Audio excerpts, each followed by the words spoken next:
अब बात करेंगे रामगढ़ के रन की। रामगढ़ के रन में सियासी संग्राम तेज हो गया है। जेएमएम ने महागठबंधन की जीत का दावा करते हुए साफ कर दिया कि रामगढ़ में कांग्रेस उम्मीदवार उतारेगी। वहीं एनडीए की ओर से आजसू ने प्रत्याशी उतारने का ऐलान किया है। जीतेगा रामगढ़ का रन, किससे मिलेगा जनता का आशीर्वाद? जनता को साधने में जुटी पार्टियां। कांग्रेस और आजसू में सीधा मुकाबला। रामगढ़ उपचुनाव को लेकर सियासी संग्राम शुरू हो गया है। महागठबंधन की ओर से कांग्रेस चुनावी मैदान में है, जबकि एनडीए की ओर से आजसू ने उम्मीदवार उतारने का ऐलान किया है।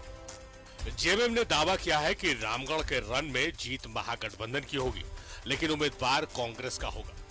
निश्चित रूप से कांग्रेस का उम्मीदवार होगा और कांग्रेस पार्टी भी गठबंधन में है, आरजेडी भी है, झारखंड मुक्ति मोर्चा है, तो हम लोग मिलकर के चुनाव लड़ेंगे। और रामगढ़ सीट कांग्रेस के झोली में थी, कांग्रेस की झोली में रहेगी। और पॉलिटिकल एडवाइजरी कमेटी का मीटिंग भी हम लोग रखे थे। उसी दिन से हम लोग प्रचार प्रसार शुरू कर दिए हैं। क्षेत्र में हमारी पकड़ है, जनता के बीच में हमारे संगठन के लोग जा रहे हैं और गठबंधन के तहत ये चुनाव लड़ेंगे और आशा है कि इस चुनाव हम लोग जीतेंगे। इधर जेएमएम की ओर से ग्रीन सिग्नल मिलने के बाद कांग्रेस मजबूती के साथ चुनावी समर में उतर आई है। प्रचार प्रसार के साथ बूथ लेवल पर बनी कमेटी के साथ रणनीति पर मंथन हो रहा है। शुक्रवार को प्रदेश अध्यक्ष रामगढ़ जाएंगे और 30 सदस्यीय संचालन समिति के साथ रणनीति पर मंथन करेंगे। जो पहले संचालन समिति बनी है जिला की, उसकी बैठक करनी है। साथ ही साथ सभी प्रखंड अध्यक्षों के साथ बैठक करके मशविरा करना है, कहाँ क्या तैयारी कर ली गई है, क्या और बचा है उसमें। तो उन पंचायतों में अध्यक्ष और उपाध्यक्ष सारे बने हैं कि नहीं बने हैं, बूथ कमेटी कैसी है, इन सारे चीज़ों पर चर्चा होगी और उस पर बहुत से लोग पार्टी में आने के इच्छुक हैं, वैसे लोगों को भी लाने का काम किया जाएगा। तो महागठबंधन की ओर से कांग्रेस चुनावी मैदान में है, तो दूसरी ओर एनडीए की ओर से आजसू ताल ठोक रहा है। आजसू ने रामगढ़ उपचुनाव में जीत का दावा किया है। साथ ही प्रदेश कांग्रेस अध्यक्ष के उस बयान पर भी निशाना साधा है, जिसमें राजेश ठाकुर ने कहा था कि आजसू के सामने बीजेपी ने घुटने टेक दिए। एनडीए ने साझा उम्मीदवार के तौर पर यह मान लिया है कि यहां पर आजसू का ही प्रत्याशी होगा। बयान राजेश ठाकुर का यह स्पष्ट दर्शाता है कि कांग्रेस पूरी तरह से डरी हुई है और उसे यह पता है कि यह चुनाव किसी परिस्थिति में वो जीतने नहीं जा रही। रामगढ़ उपचुनाव के लिए 27 फरवरी को मतदान होगा, जबकि 31 जनवरी से ही नॉमिनेशन की प्रक्रिया शुरू हो जाएगी। लेकिन अब तक किसी भी पार्टी ने अपने उम्मीदवार के नाम का ऐलान नहीं किया है। न्यूज़ 11 भारत के लिए रांची से राकेश और विपिन उपाध्याय की रिपोर्ट। तो रामगढ़ के रन में एक बात तो अभी तक स्पष्ट है कि एनडीए की तरफ से आजसू उम्मीदवार चुनावी मैदान में उतरेगा और महागठबंधन की तरफ से कांग्रेस ने अपनी दावेदारी पेश की है और कांग्रेस अपना उम्मीदवार उतारेगा। सीधे हम रुक करेंगे, अजय हमारे सहयोगी हमारे साथ लाइव जुड़ रहे हैं। अजय, झारखंड में अब तक जितने भी इस वर्तमान सरकार उसमें सबसे चुनाव इस तरह से चीजें स्पष्ट हो गई, स्थितियां स्पष्ट हो गई कि एनडीए की तरफ से आजसू का उम्मीदवार चुनावी मैदान में उतरेगा और बीजेपी पूरे दमखम के साथ मदद करेगी अपने सहयोगी आजसू का कि वहां से सीट निकाला जाए। तो वही कांग्रेस कभी भी ये नहीं चाहेगी कि उसकी सिटिंग सीट उसके हाथ से चली जाए और बहुत सालों के बाद कांग्रेस के हाथ में रामगढ़ की सीट आई थी। तो काफी दिलचस्प होने वाला मुकाबला। कि रामगढ़ का जो उपचुनाव हो रहा है, अब तक ये 5वां उपचुनाव होगा इस राज्य में मौजूदा विधानसभा के कार्यकाल की बात करें तो। और आपने बिल्कुल सही कहा कि कांग्रेस का ये सिटिंग सीट है, लिहाजा इसमें किसी प्रकार का कोई इफ बट नहीं है कि महागठबंधन की तरफ से उम्मीदवार किस प्रत्याशी का, किस पार्टी का होगा। ये दूसरी बात है कि प्रत्याशी कौन होगा, इस पे अभी थोड़ा इंतजार करने की जरूरत है। लेकिन दूसरी तरफ ये सीट रामगढ़ का विधानसभा सीट आप जानेंगे तो इससे पहले आजसू का भी ये सीट रहा है। चंद्र प्रकाश चौधरी यहां से विधायक रहे हैं, लिहाजा आजसू का भी ये दावेदारी बनता है कि वो अपना प्रत्याशी उतारे।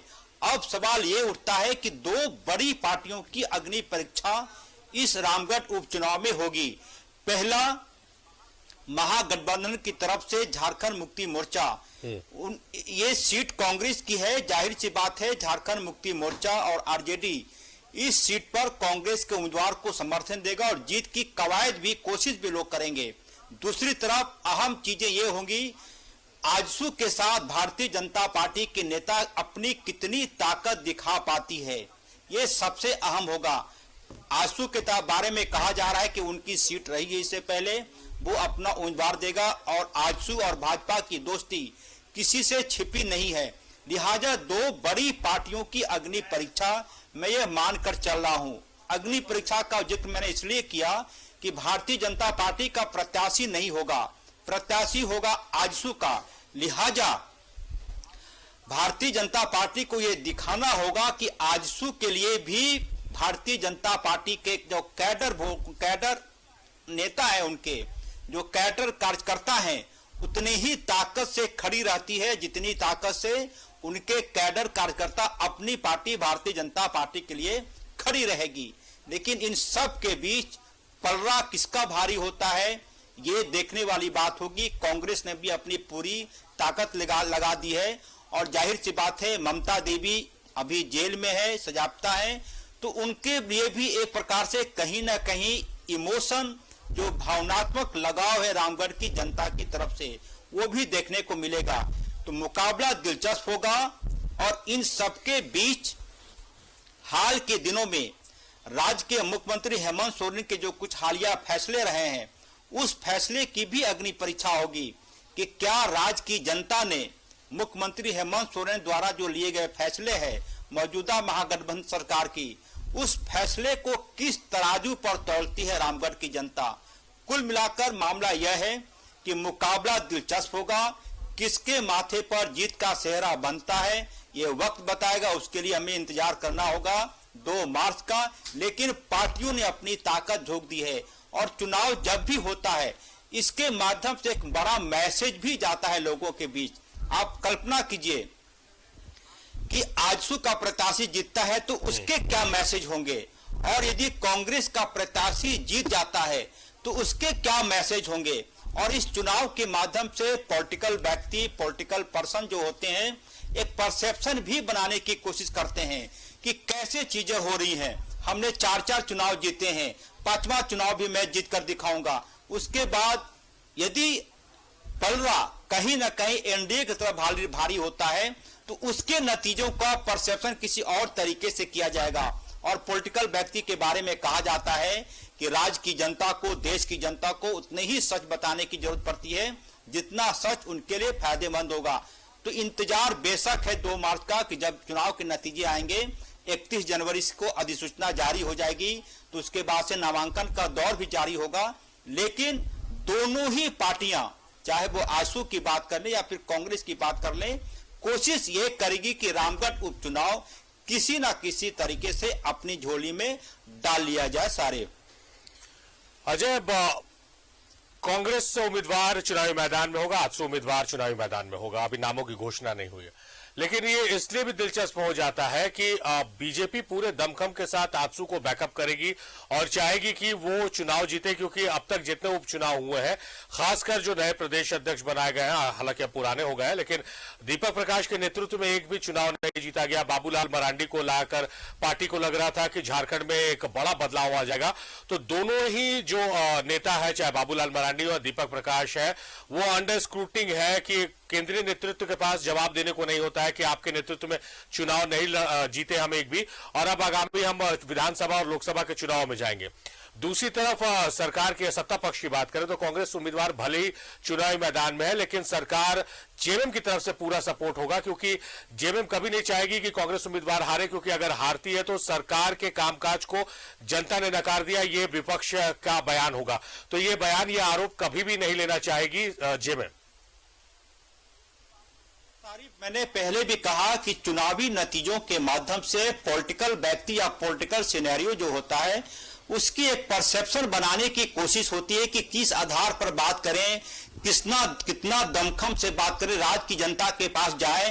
और आपने बिल्कुल सही कहा, सबसे अहम बात यह है कि मौजूदा भारतीय जनता पार्टी के प्रदेश अध्यक्ष दीपक प्रकाश का ये लगातार 5वां उपचुनाव होगा जब उनकी अपनी नैतिकता एक प्रकार से दांव पर लगी होगी और बाबूलाल मरांडी भी एक तरफ होंगे। जाहिर सी बात है, भारतीय जनता पार्टी ने एक बड़ा दांव खेला था बाबूलाल मरांडी को भाजपा में वापस लाकर। कोशिश ये हुई थी, कवायद ये हुई थी कि एक प्रकार से मास्टर स्ट्रोक के रूप में बाबूलाल मरांडी के चेहरे को भंजाया जाए पूरे राज्य भर में, लेकिन उसके नतीजे सकारात्मक नहीं आ रहे हैं।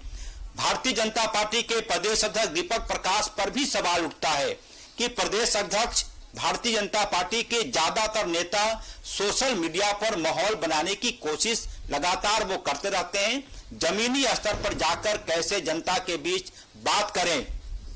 अभी हाल में ही देखेंगे चाईबासा में जो अमित शाह का दौरा हुआ था, उसमें जो भीड़ आई थी, जो कहा जा रहा है मीडिया रिपोर्ट के अनुसार कि सबसे ज्यादा मेहनत रघुवर दास और गोड्डा के सांसद निशिकांत दुबे ने की थी अंतिम तौर पर, तब जाकर भीड़ वहां पर चाईबासा में उमड़ी। अन्यथा रांची से जो फौज गई थी चाईबासा की सभा को सफल बनाने के लिए, वो उनकी ताकत उतनी काम नहीं आई। रांची से बहुत लोग नहीं गए थे। तो कहीं ना कहीं यदि 5वां उपचुनाव भी एनडीए खासकर भारतीय जनता पार्टी की तरफ से आंसू के प्रत्याशी बेशक होगा, लेकिन प्रतिष्ठा भारतीय जनता पार्टी की भी लगी रहेगी।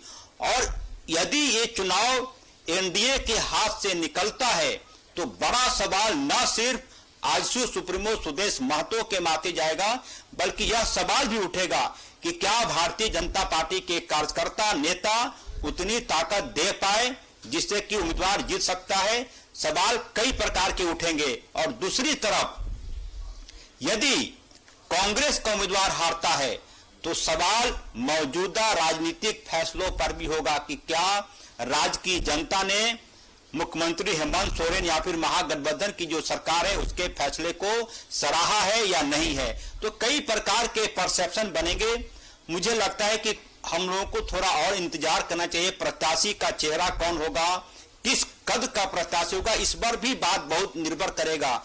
और एक जो सबसे अहम बात है कि रामगढ़ से जो विधायक रहे इससे पहले चंद्र प्रकाश चौधरी, अब वो सांसद बन गए हैं।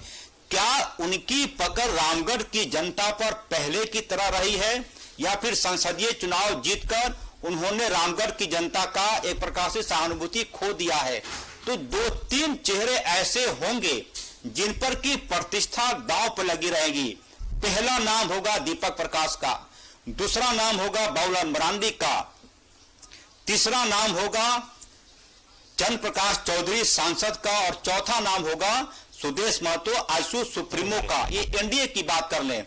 और इधर यूपीए की बात करें, कांग्रेस की बात करें, तो सबसे अहम जो दांव होगा इसमें खुद झारखंड मुक्ति मोर्चा के और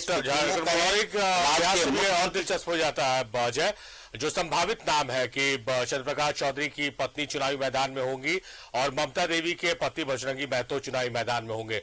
तो दो पति अपने पत्नी की विरासत को आगे बढ़ाने या उनकी वापसी, उनको कमबैक कराने के लिए दो पति चुनावी मैदान में पसीना बहाएंगे। ये भी एक दिलचस्प एंगल या दिलचस्प पहलू है कहा जाए तो। बहुत शुक्रिया अजय, आप हमारे साथ इस महत्वपूर्ण चर्चा में जुड़े। लेकिन आपको हम कुछ देर के लिए रिलैक्सेशन दे रहे हैं, लेकिन आप जुड़े रहिएगा हमारे साथ। कुछ और भी खबरें जिस पर आपके साथ चर्चा करनी